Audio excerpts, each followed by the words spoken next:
lines.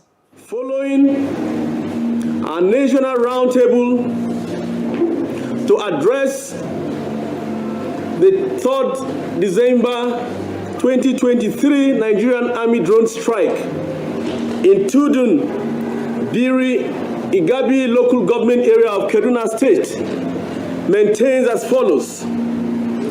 Such an incident that led to the loss of innocent lives and several others wounded in a community with a mix of Muslims and Christians, as noted by the district head of the community, Architect Aminu Idris, can best be described as unfortunate and a loss, not just to the immediate community or Kaduna State, or even one single faith, but a loss to the country at large. And hence, we commiserate with the immediate community, the Kaduna State government, and the entire nation, and urge for restraint on the path of groups and individuals politicizing, regionalizing, and religionizing the incident. Following the December 3rd Kaduna airstrike error by the Nigerian Army that killed many innocent lives and several others injured at its Tudun Biri community in Igabi local government area of Kaduna State, the Catholic Diocese of Kaduna and Justice Development and Peace Caritals have donated various clinical items and cash to support medical bills and challenges of Tudun Biri victims of an unfortunate tragedy at Barau Diko Teaching Hospital in the state.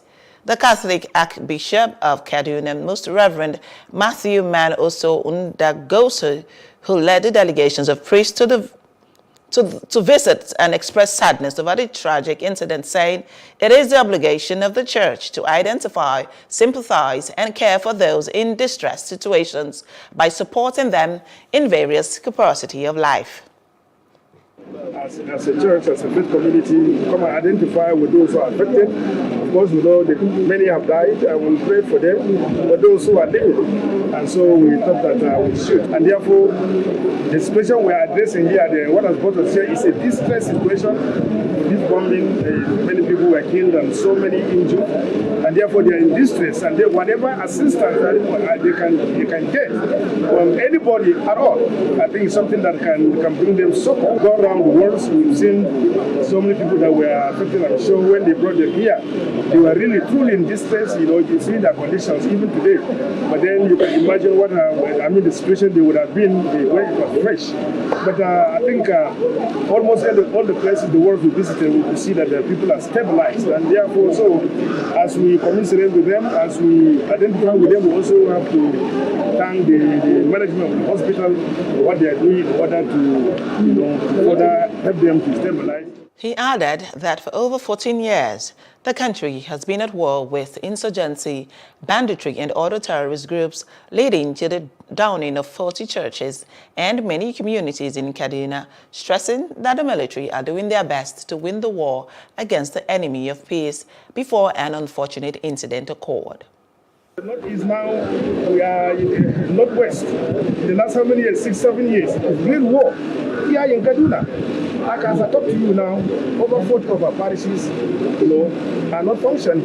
Simply the priests have to relocate, and the community have to relocate, and so it is truly a war situation. It is because we are at war that the military trying to perform their duties, that this mishap happened, So yes, indeed, I think I can confidently say that the country is at war. Banditry, we are at war with hunger, we are at war with poverty. I mean, you can name it. The list is endless. The battles that our country is fighting today. And so therefore, whatever anyone can do, to bring about a peaceful situation in our country needs to be done. And so identify with those who are victims. Nigeria's National Petroleum Company has reported 4,800 illegal connections along over 5,000 kilometers of oil pipelines. Group CEO Mele Kyari expressed concern over the number of connections by illegal refiners during discussions with the Senate Appropriations Committee. Despite the country's current average oil production of 1.5 million barrels per day, Kyari assured the committee that oil-related projections in the 2024 budget are realistic and achievable. He also highlighted NNPCL's status as a fully commercial entity, remitting dividends totaling 406 billion naira between July and November. And I think I can just get this for you. There are, if I remember part of it, you have over 4,800 illegal connections on our pipeline. Illegal connection.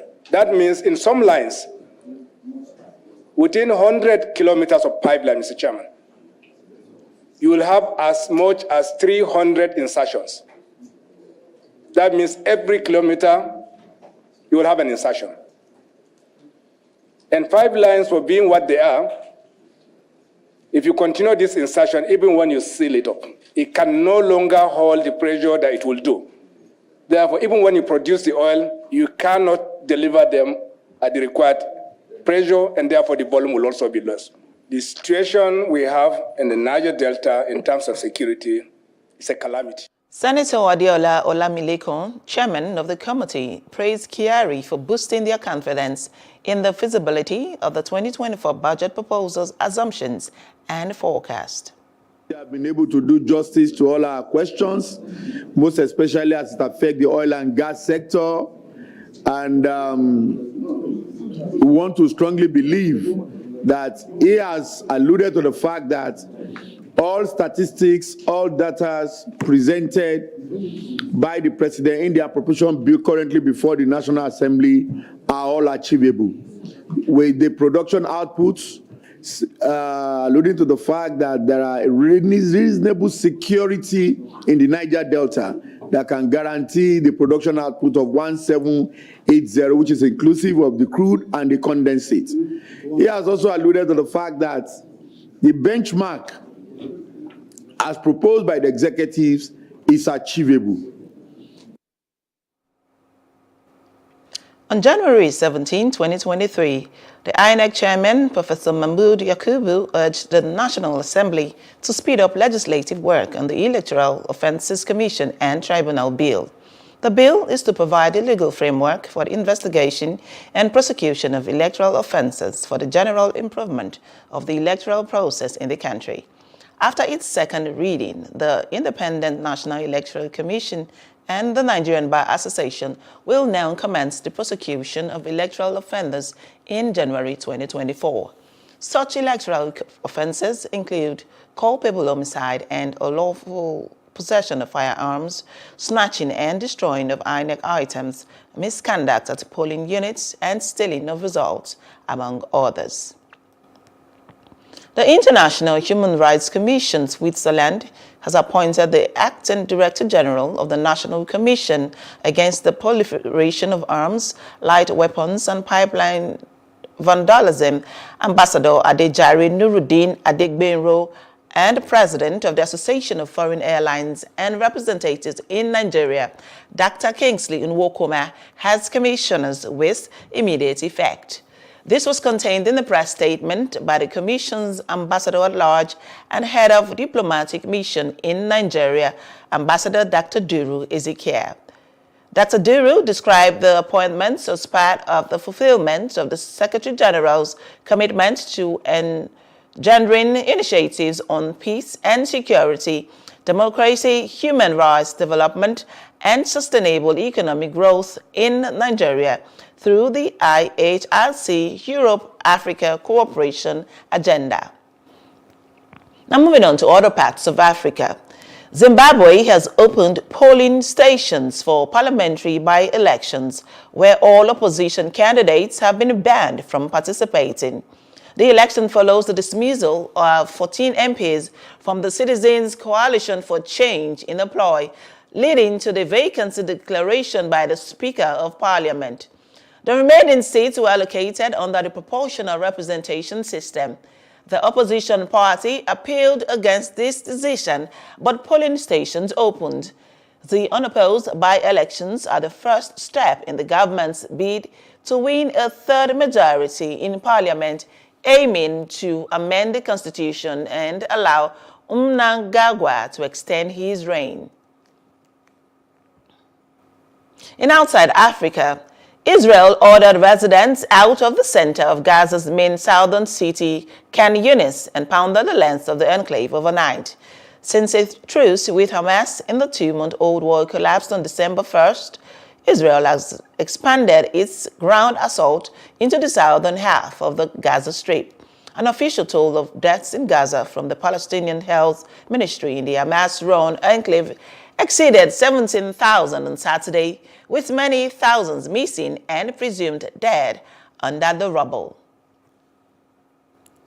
And in business, the Chartered Institute of Taxation of Nigeria, CITN, says it will continue to support the government in its advisory role to ensure a better tax administration and effective system in the country.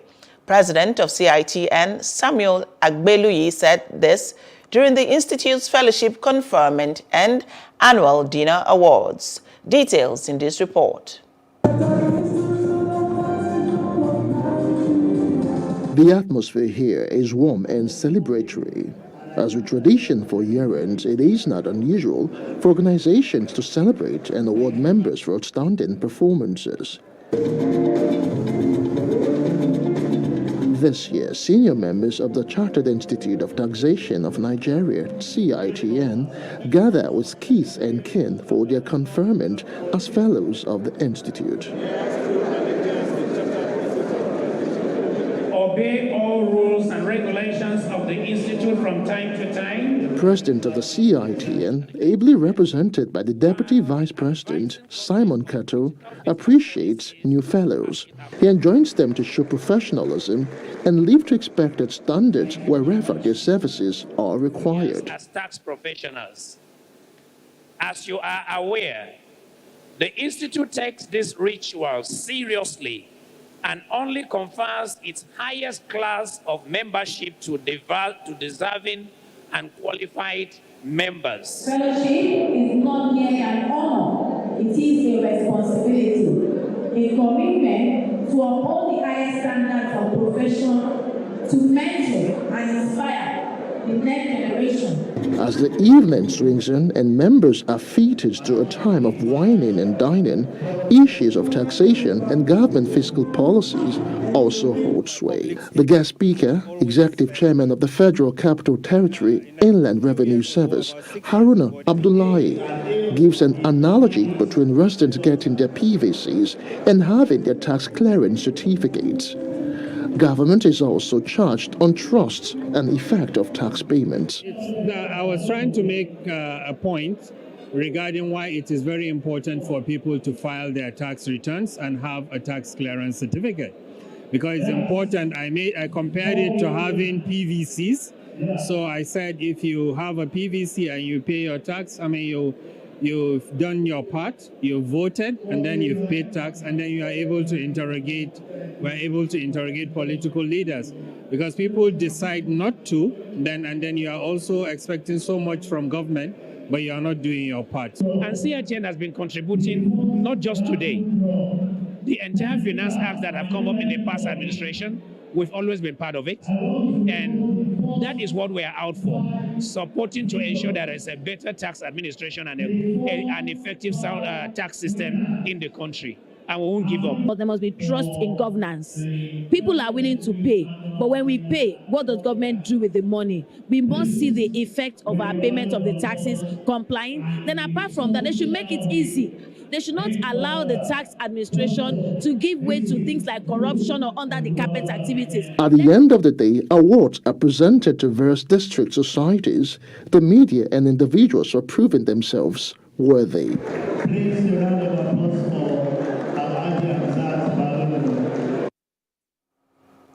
And in entertainment, Nigerian singer Okafor Uchenna Victor better known as Mr. Real, has accused his colleague Oladapo Daniel Oyebanjo, popularly known as D'banj, of ripping him off for years.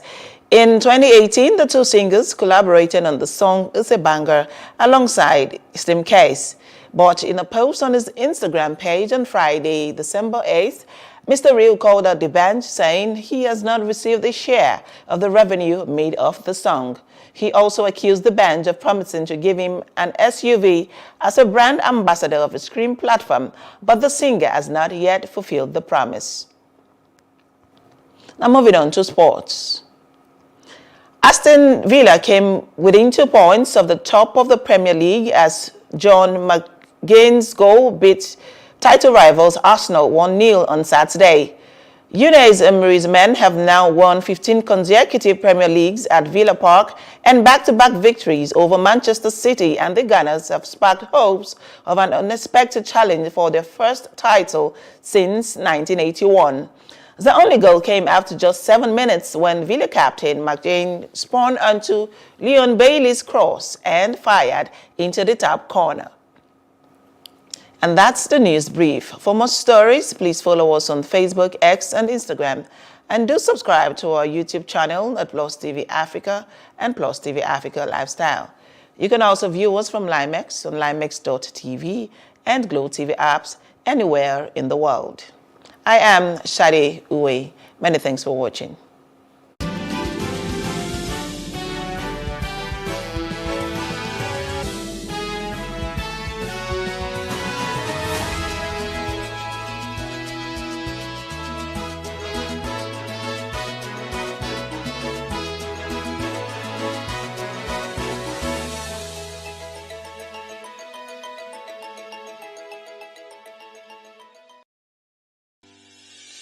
Increase the reach of your events or business services. To advertise on Plus TV Africa, please call 0906 000 5719 or 0909 040 8408, or send an email to marketing@plustvafrica.com. Plus TV Africa. Big stories live here.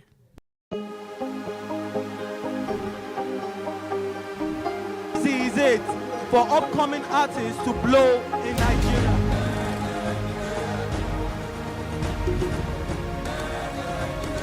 Welcome to Plus Trending. I am Bookie November, your host, saying thank you for joining us on today's episode. Welcome back. It's tea time on Plus TV Africa. Practice makes perfect. I'm not perfect yet, but I'm a lot better than I used to be. He's a king. He's entitled to marry 100 if he wants to.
The pandemic opened the world to a new dispensation regarding work. How people work and the career paths they take differ from generation to generation. There are 5 generations present in the modern workplace, each with unique expectations and perspectives. A person's career path is described as the work they do and the roles they hold as they climb up the ladder.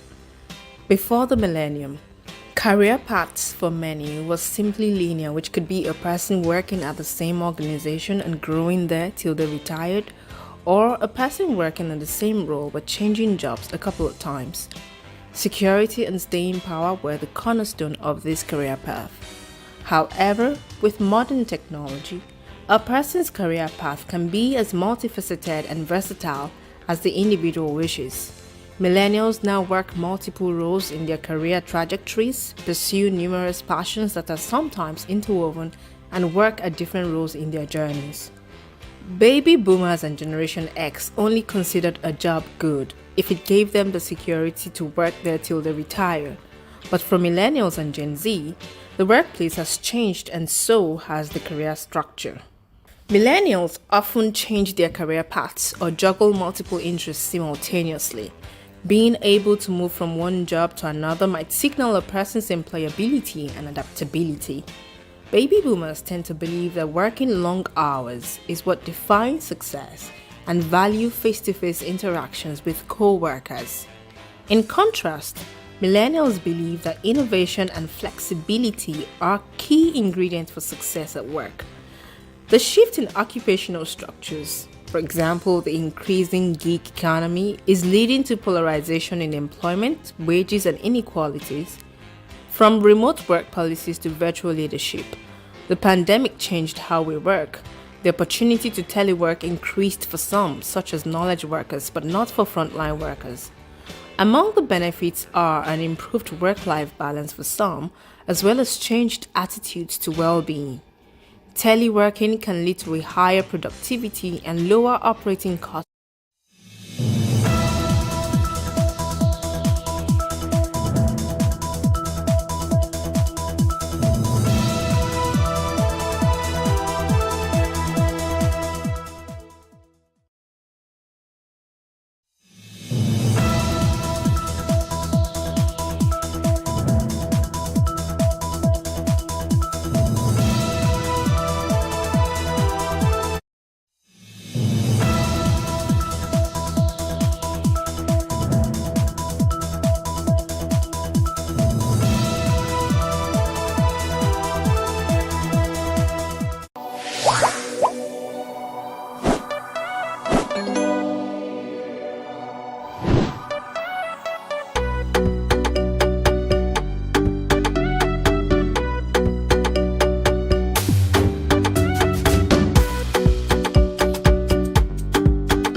That for most people, especially in those days, except now it's reducing. We've had, for instance, the kind of thing that happens to like Majek Fashek. Most people send their kids abroad or go abroad early, like you did. Always end up spoiled, maybe on drugs or smoking or drinking or something, and get back to Nigeria eventually old and useless. How did you resist all the temptations of the Western world? I mean, when you mention the Western world and you mention temptations, I mean, those two go together, because the Western world is temptation, as you know. Everything, every day, everywhere. And you will find that if you're not careful, you'll be on drugs, you'll be on drink, you'll be, with the wrong type of people all the time. I think that football gave me two things. It gave me organisation and it gave me discipline. If I didn't have that discipline, I would never ever be able to get to the level I've got to. Because most of your closest friends in Europe are the ones who are selling the drugs, who are pushing you to the vices which you're trying to keep away from. So, you know, you have to be very, very disciplined, and you have to be very organized, especially if you're one of the few black who are actually achieving something in a Western world where the majority of people are white. With all your exposure, one of the avenues where I also know, apart from entertainment, we all know now that in Nigeria, entertainment can sustain the country, the country's GDP. But apart from that, there's also tourism. Yeah, you've traveled a lot. You know a lot about tourism. I've also seen some awards that you've won in regards to tourism. How do you think Nigeria can generate a lot of tourists or tourism attraction? I think, Zaki, you know, we've spoken about it before many times, you know, offset. But I think that Nigeria needs to open the gates to the Western world. You know, let's have some soft advertising, because we have some beautiful structures here. Beautiful, all over. Every particular state has something which is beautiful in the form of tourism. But most people only want to hear about the corruption and want to hear about the killings going on. But of course, whether we like it or not, the killings are going on all over the world. It's not something which is just happening in Nigeria. And now, because of the oil prices and the fuel crisis, we have to diversify and look for another income stream. And that's why I told you, always look for multiple income streams. A businessman can't look for just one income stream. We are now forced to look and open our gates to the tourists and bring them all in from America, bring them all in from Canada, from England, and they're all there waiting. What part of Nigeria, what culture of Nigeria, what in Nigeria do you think will attract tourism the most? Well, obviously Calabar, for obvious reasons. Obviously Benue State. Of course. I disagree. Yeah. It's Benue State. They're almost Let's one. play politics. Benue State. Benue State first. I'll give it to you first. Yeah, I mean, and they're recognizing themselves. I mean, Benue State, Calabar State, these are the states where you can see that people are actually saying, hey, come with us. Honestly, you're right. I must give it to Calabar, especially with the Calabar Carnival. Wow. With the One Benue International Festival coming up, I don't think Calabar can stand it. Well, shall we judge that after it's come up? Yeah, after it's come up. We'll judge it. Yeah. But for now, you know, you put Calabar number one. Yeah, I agree, because with all the Ogudu cattle range, the Calabar... Oh, they got that extra yard. They spent money, they got the extra yard. And you know, that's why I say it always takes one person, Donald Duke. Yeah, You know, he started and today the state is benefiting immensely from it. And the whole world, some people don't even know Nigeria right now. They know Calabar. Yes, that's exactly the difference. Yeah. We have been talking to a lot of cash, fash the cash, some dollars, man, fash the bash. You need to see him when in the football pitch, then you understand what we're talking about. You have something to do with the National Hall of Fame in Nigeria. Now, this Hall of Fame, do you think is by merit or not by merit? Do you think there's some politics in who is who or who is in the Hall of Fame and who is not? You know, Zaki, I think that every single thing that we do in our wonderful country has a little spice of politics in it. I don't think it's too much, because when you are giving, you are a recipient, you have to have done something. We can't just bring you in because you happen to be a friend to Fash or Zaki, or you have to have had some achievements. I totally agree with you. Yes. Yeah. Even if someone else's achievement is more than yours, it's still okay, because at least you have done something. Yes, that's it. It doesn't have to be exactly like that's the other it. person. And if I get two people who are the same and I bring you in because I like you better, no problem. Yeah. At least I can see you've achieved something. Yeah, next time someone else who likes you better will bring you in. Yeah, I remember how people crucify us severally for bringing Obasanjo on the program as true Nigerian. Some people are the majority, you know. So it's the same thing. People will disagree, and some people will agree with you. For every young celebrity, for anyone who is a celebrity, you have been a celebrity all your life, one of the biggest celebrities we've ever had in Nigeria because of when you started. And it's even more dangerous that you are a celebrity, you are famous, you have a lot of money, and then you are handsome on top. How do you handle women with all this? With great respect. Because a lot of ladies who have followed me over the years have been my friends as well. So, you know, we haven't had any issues, and I'm not going to say that women chase down the road and jump on me, and that's not true. People will pay their greetings and say hello. For me, it's true. It's true. It happens. Okay. And how do you handle that? Well, you just nice to them, smile. That is exactly it. Autograph, pictures, selfie. Yeah. And you can develop that relationship into a friendship later on. Yeah, that's true. I've always said that. So I've always from selfie you can collect the number. Yeah. So I value my followers very much. Okay. You've also, is there anything you haven't done? I read your CV is like 30 pages. I just left it. You have also been a chief judge in most of these beauty pageants, both internationally and nationally. I keep wondering why most of our beauty queens in Nigeria are ugly. They are not qualified to be beauty queens, and they are beauty queens. So what's happening to beauty pageant? How do you judge and bring those people? I'm not saying every woman is beautiful in a way, but when you say a beauty queen, we have expectation, like Bianca, you know, beautiful, like yes, like Nikki or Shano, you know. What's this musician, this beauty queen turned musician, very beautiful girl, Muna. Muna, yeah. So what happens, what's going on? You know, Zaki, I judged the Miss World competition with Richard Branson many years ago. Beauty is in the eye of the behold, as we know. Not in terms, I disagree with you now. Not in a beauty beholder. Okay. Now, so let me explain what I mean.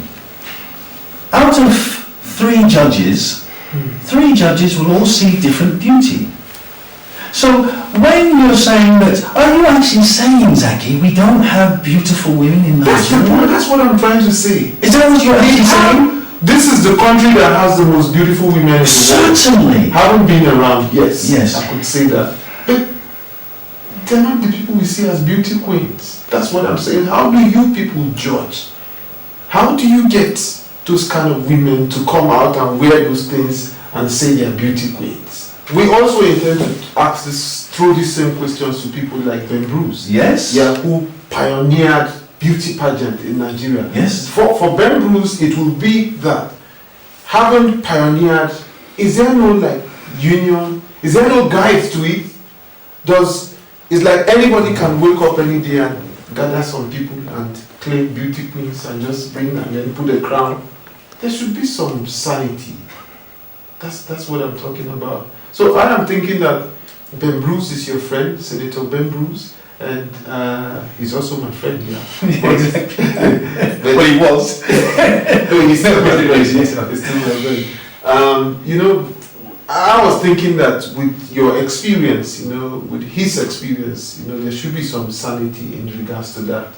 I think maybe I should just leave so that I won't stress you. No, I think that's a very valid question. Now, let me answer it. When a team of judges, 5 or 6 of us get together, and we look at over 30 would-be beautiful women, we have a consensus. We have to have a consensus to agree. Out of the 6 judges, we have to have a majority rule. Head judge gets 2 votes. So normally I'm the head judge, so I have 2 votes. So we must all agree, with only maybe one or two not agreeing, that that particular lady is the most beautiful. Now, what is the criteria for beauty? Well, we've all got different criteria. But we must all agree, whether it be her face, whether it be her charismatic personality, whether it be her beautiful long legs. The only thing we try to make sure of again is that we've got rid of all the nonsense that used to go on with selection of models. The things we're meeting in the hotels and all this sort of nonsense, we make sure that we have strict rules for the judges. If you are a judge, you don't go anywhere near any of the models, before or after. We try and keep it to a value, to a step. Now, Ben Bruce started this off and he initiated it in a big way. So even if he's made mistakes along the way, he was the initiator. And today, we still have a beautiful pattern. I don't want to be arrested. I did not say he made mistakes. Okay. What I'm saying, you know, he's a senator. Yes. He was one of us. Yes. Now, Yes. Now, what I'm saying is that one would expect that he should have pioneered some. You know, there are guidelines. Yes, certainly. Musicians, for instance, have P-man. Whether it's working or it's not working, there's a union. There are some guidelines. We have what we call our constitution by the federal government. Yeah? So I'm thinking that kind of union, modeling, judging, collectively, should have some guidelines. Yeah? So that people also know what, because, you know, it's killing the profession. I agree. It's killing the profession. That's what I agree with that. No, I agree. I agree. So I've won. Yeah, you've won. You've won. I concede. Okay, final question now. There have been a lot of, especially these days, a lot has changed in Nigeria. There's a lot of broken marriages now.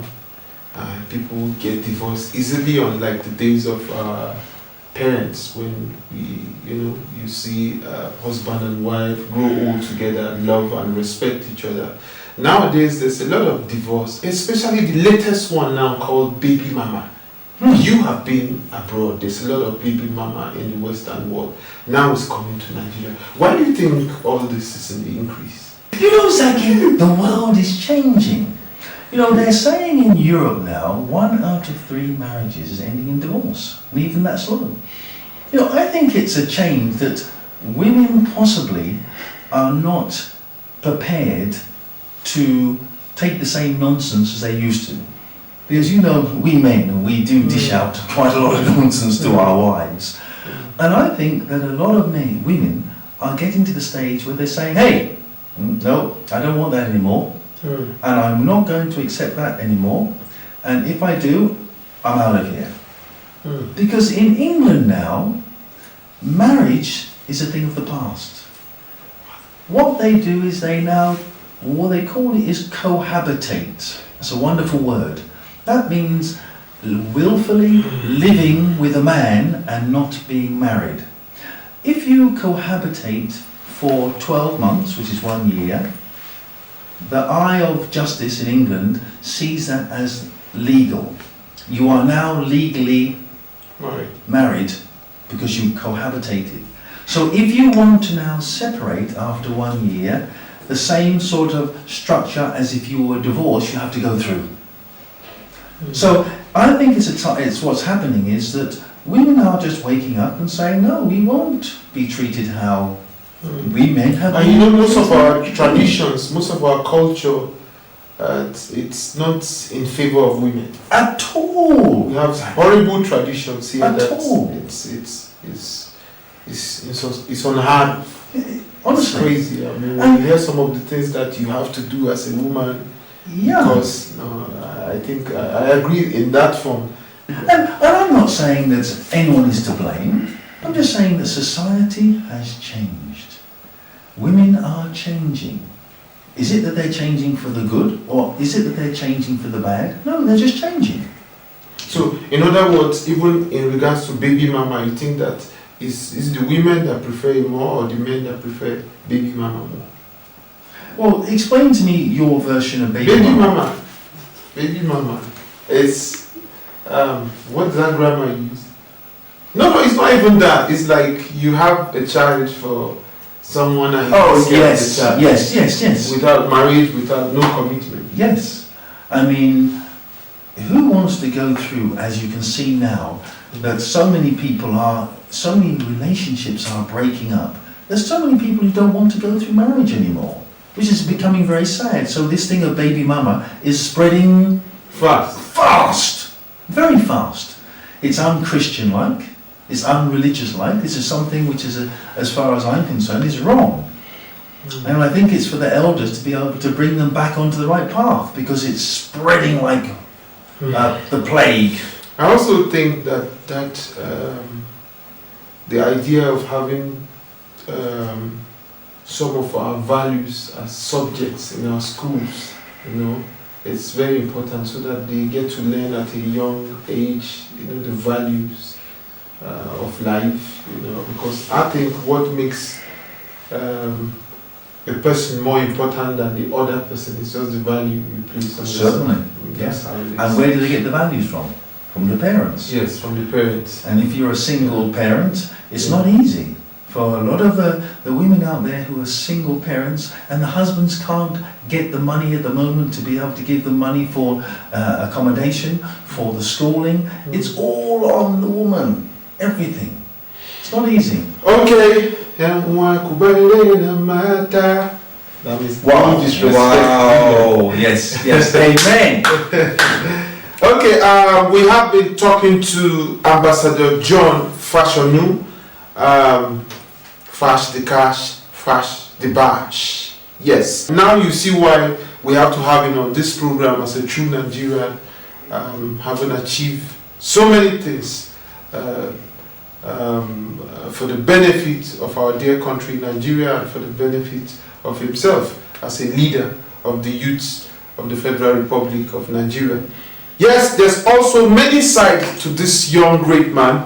We would introduce something new to you that he's going to do as his tax. It's called Tom Chada.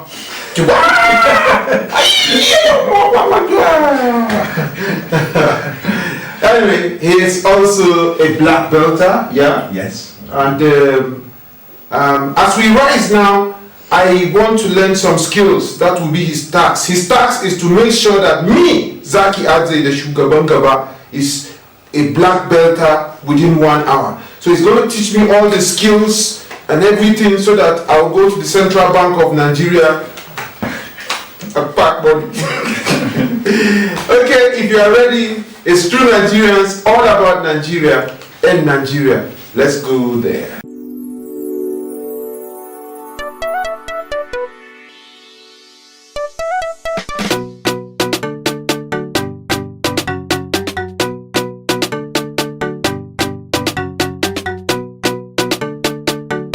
It's still True Nigerians, all about Nigeria and Nigerians. Wow, you look nice. Thank you. You look good.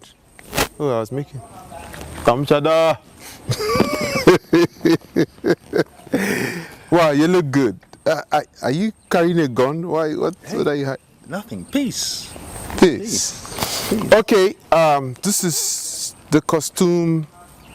You are a black belter.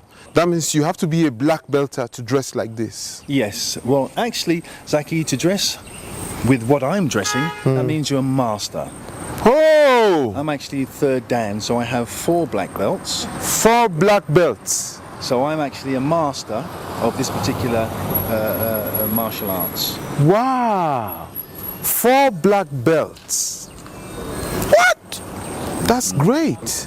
It's a lot. That's great. So my task a master is what? Teaches people how to... Can you introduce us before we start to some yes. of... materials. Materials. Here, nunchakas. Nunchakas. Sticks. Very easily, sticks. These are... They look like voodoo. Are you sure they are sticks? They're very much the opposite. Okay, so I can touch them. These are cleverly weighted to give them more strength at the ends, and of course, when you have what do you call this? Tape. When you have tape around the sticks, When you have tape around the sticks, you know they're weighted so they do more damage. Wow. Okay? These are quite good, and they're used very simple. Swing. Swing.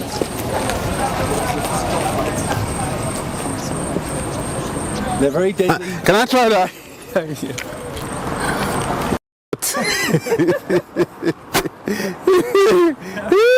Why should I waste time and do all this? I will just. But let me try anyway. Am I getting? Yeah, well, you're getting there. You're not there, but you're getting somewhere. Let's put it that way. Where you're getting, I'm not quite sure. But let's just take those away from you. Try it again. Let me see. I want to see it again. So we use them. Yeah. Swinging them as action. Wow. Wow. They're quite dangerous, and they're quite deadly if you know how to use them. So I don't want to try again. Can we? They're sticks. Okay. Let's go and have a look at the samurai sword. A lot of people know a lot about the samurai sword. There's a lot of myths, Zaki, that go on with the samurai sword. Samurai. What's the difference between samurai and ninja? Well, the ninja is a different part completely. They have different beliefs. It's like... They are evil, yeah? Well, no. Because most of the time, they do a lot of evil in the movies. Yes, they do a lot of evil in the movies. But it's like Christianity and Islam. They're different. But each one has their beliefs. Okay. This belief here is that if we draw the sword, blood must come out. If you fully draw the sword... Not my blood. Which I'm not fully drawing. I'm taking out halfway. And it's incredibly sharp. It's like if you just want to stroke it very gently with your thumb, very, very gently. Oh, wow. Don't tap it like that, just drag across it like that. Okay. That's how you see how it's, and it's incredible. Made out of titanium, okay. One of the strongest metals. This is a very deadly one. And this is again, this is something which you're trained to use. Wow. Only people who are trained to use this, and I just keep it so I can actually show some of my graduates what. There. Okay. And come down again. There. There's the block. Okay. Simple way of protecting yourself from a knife attack. Now, I'm going to show you again, Zaki. Just do it yourself. To the camera. Ready? Just do the block. Ready? Block. How harder and arms up. Block. That's it. Hands open. Look at that. The block. Like this. That's it. And again, stamp it. Block. Like that. Again. That's it. And make sure these arms are strong because the assailant is coming in here to attack you. Okay. So your arms have got it. Yes. Push. Catch me at the highest level. Okay. Now, you're facing me one-on-one. Your life is at threat. I'm coming with a knife. Here we go. Good. Now look at that, viewers. I can't penetrate. I can't go down. I can't hack him down. And you, Zaki, slowly bring me down. This arm brings me down. Okay. Look at the joint. Okay, here. You can now hit the joint, which will break it. Okay. Like this? Yeah. Oh, that's exactly it. Okay. That hurt, actually. We'll do it again. A wonderful way of protecting yourself in a situation where it's a life or death situation. It's the block. Here we go again. I can't do anything. Okay. And then... That's it. That's it. You got it. Yay! Tom Tom Chada!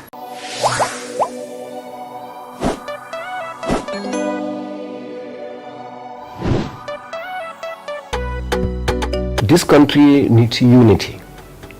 We need peace. I'm all for renegotiating the terms of our coexistence. We have to renegotiate it. The youth have been misguided, unfortunately. You know? I like my country. I like the land and people.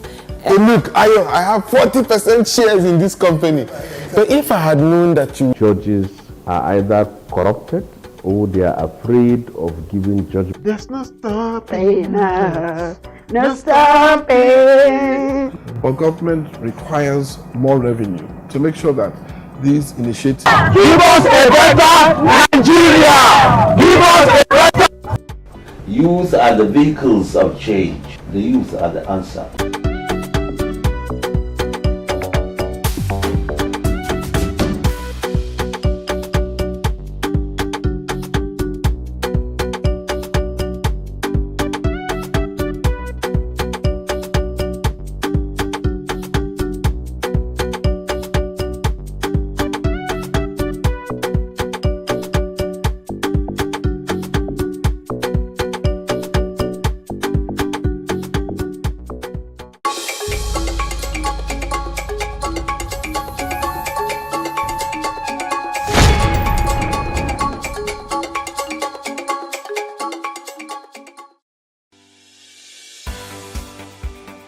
businesses in Africa can be very challenging.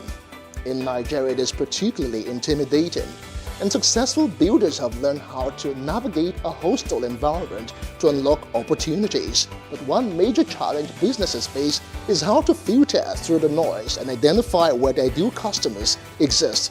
Get insight and practical steps from industry players and captains of industries. Hear success stories to help you make informed decisions as you scale your business in Nigeria. Watch Business Insights at this time on Plus TV Africa.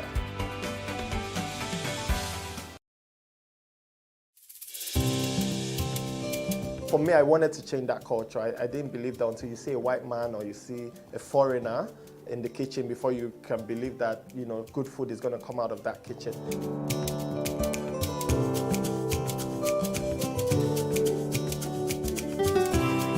You can leverage on each other's spaces and, you know, sell. We believe in Nigeria, right? We believe that Nigeria can get better. We, the youth, are the ones that can make it better. And my products are proudly made in Nigeria.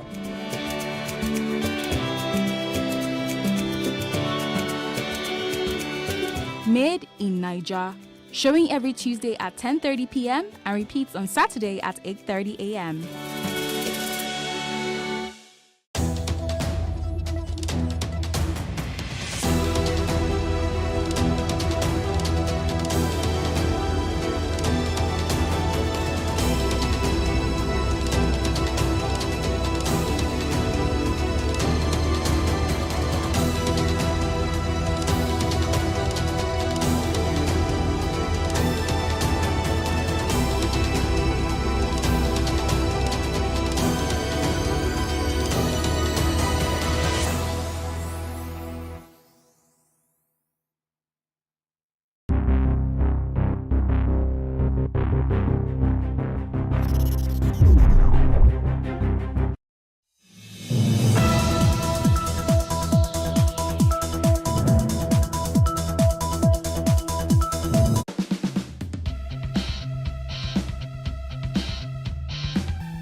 Welcome to TWU Conversations. Today, we're talking about parenting in the 21st century. That is, parenting in the age of social media. I have two girls. One is 13 and the other is 10. But she's 11 tomorrow. So I have to say that, otherwise she's going to kill me. Do you know how difficult it is to parent in the age of social media? Sisters, are you ready for today's topic? Yes, we are. We'll be right back. Welcome back. We're talking about parenting in the 21st century. The good thing is that we all have kids that are varying ages, and we have been able to parent our kids. Your kids are older than my kids. Mine is 10 and 13. How do you think we're parenting our kids now that are different from how you parented your kids? Well, I can't speak to how people parent their kids, but I can speak to what I see in the way their children behave. And one of the things I find is that there's a lack of consciousness of the need to be polite, civility. There's a lack of consciousness about value systems, the importance of value systems. For example, if you say to a child, what do you want to be? The child will say to you, I want to make money. Is that the answer to the question? So which means that what are they hearing at home? What are their parents saying? Are their parents laying too much emphasis on the importance of money and what money can achieve? Is it something they're doing instead of emphasizing integrity, truthfulness, working hard? Because working hard is not a value that people seem to instill in their children these days, parents. Yes. So you'd rather get somebody to sit for your child's exam. And so that child, you're telling the child there's always a shortcut. And that's what I find. Children these days seem to always be looking at, oh, but there's a shortcut, but you can pay somebody to do this. But what about you? Why can't you do it? And that's not how my children were brought up. They were brought up to do things and to be punctual, and that letting people wait for you is a bad thing. Do you see what I'm saying? And I don't see why it should be different. I don't see why the 21st century child should be different from a child born in the 20th century at all. We're talking about the value system. Yes. And where are we getting our value system now? In this age of social media, when you were bringing up your kids, our value system were the community, the immediate community. Now we're talking about a community that is like millions of kilometers away. What do you think? You broached two issues there for me. First of all, the influences are different now and from then. In the 20th century, while children had started playing games, TV games and online, not online, social media, video games, social media was not such a large part of life. So the influence was slightly different from outside. From inside, I see no reason why it should have changed in terms of what a good parent should be imparting on their children. And then you mentioned the African setting, and I like to use the word ethnic instead of African, because we're not the only ethnic people on the face of the earth. Chinese are ethnic, the Indians are ethnic, and they've been able to keep ethnicity in the home, in their children, in the raising of their children. So the problem here is the fact that while we're losing ethnicity, we're taking on something else. Unfortunately, we're taking a bad version of that something else. That is what I have experienced also in terms of 21st century parenting. Well, it just came to my head when you were talking. What is socialization? What part does it play in making this change? I'll make a comment on that. Yes. I always say that people think you go to school to learn how to read and write and and to know the subjects. You go to school to learn how to socialize with others. Okay. So your first socialization is at home, what your parents teach you. Then you go outside to learn that if you say something I don't like, I might slap you. So it helps you to contain yourself and behave well. Okay, but if you socialize, exactly. Yes. If you socialize with people who are doing the wrong thing, yes, then it is very likely you will pick those things up if your home influence is not strong enough. Okay. Like I like that point, because when I used to say to my children, peer pressure. Who is pressuring who? Why should your peers pressure you? Why are you not pressuring them? So it depends on the strength of what you're getting, the parenting you're getting from home. That gives you the confidence to be able to be the one that is pressuring peers, rather than, because if there's a vacuum, if that proper parenting is not there from home, then they are going to be filled, that vacuum is going to be filled from outside. So socialization can happen. So these parents that were raised in the 20th century, they should, the parents, how are they getting it wrong? Because they were raised differently from how they're raising their children. Yes, so what's the change? Right now in Lagos, for instance, both parents are working. The reality is, a lot of children get on the school bus at 5 a.m., 6 a.m. They're there till whatever time, 6, 7 in the evening. School. They do after school because you're trying to make sure your child is in a safe place. So you're obviously taking care of the safety, but maybe you're not concentrating too much on what the child is ingesting in that period. So whatever influence that the child stumbles upon is what they really pick. And the reality is, when you come back from work at 8 or 9, that's not the time you're going to probably instill whatever it is your parents were able to instill in you. So it's really a challenge for a lot of parents, especially in like very tedious towns. Maybe it's not an excuse, but always worked. But they used to close at 4 now. But what is so different now? Not really. Personally, I didn't close at 4. Why is it different now? Well, okay, see, when we were at school, secondary school, we used to close at 1. Now, I found it amazing that most secondary schools close at 3:30 now. Yes.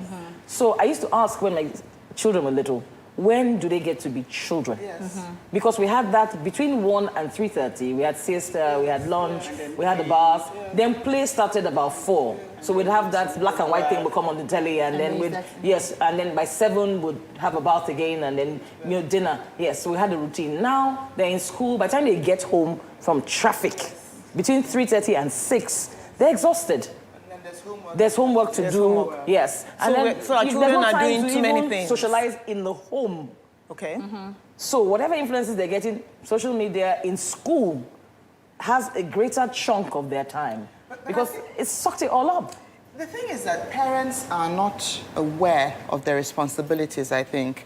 Parents have always worked. My parents worked, and I worked. My husband worked, you know. So it can't be that it's an impossible thing. It's not an impossible thing. But I have conversations with my children.